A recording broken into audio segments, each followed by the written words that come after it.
T'es prêt pour un petit jeu?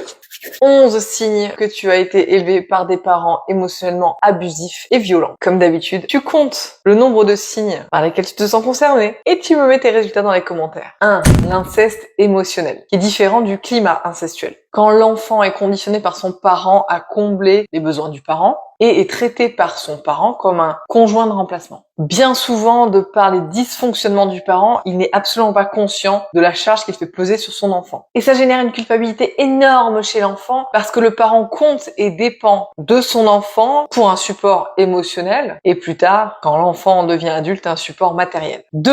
La manipulation. Le parent utilise des techniques de manipulation comme le traitement par le silence, qu'on appelle plus communément de la bouderie, du gaslighting, de la triangularisation, pour créer de la confusion et du chaos au sein de la famille. Ce qui permet aux parents de maintenir le contrôle sur la systémique familiale et de combler leurs propres besoins émotionnels. 3. La critique constante. Bien trop souvent, un parent émotionnellement abusif va de pair avec le fait d'être fortement critique. Et ces critiques répétées vont développer un manque de confiance et d'estime en l'enfant. Ces critiques constantes vont aussi générer des difficultés à prendre des décisions chez l'enfant, puisqu'on lui répète constamment que ce qu'il fait n'est pas bien. C'est pour ça qu'aujourd'hui, tu te sens comme une merde et t'as peur de t'exprimer. Et tu continues à galérer à prendre des décisions. 4. Le passif agressif. C'est tellement commun comme comportement. Ça va être utilisé par un adulte dès lors qu'il n'est pas capable d'exprimer sainement, clairement et efficacement ses propres besoins et limites. Donc en gros, quasiment tout le monde, quoi.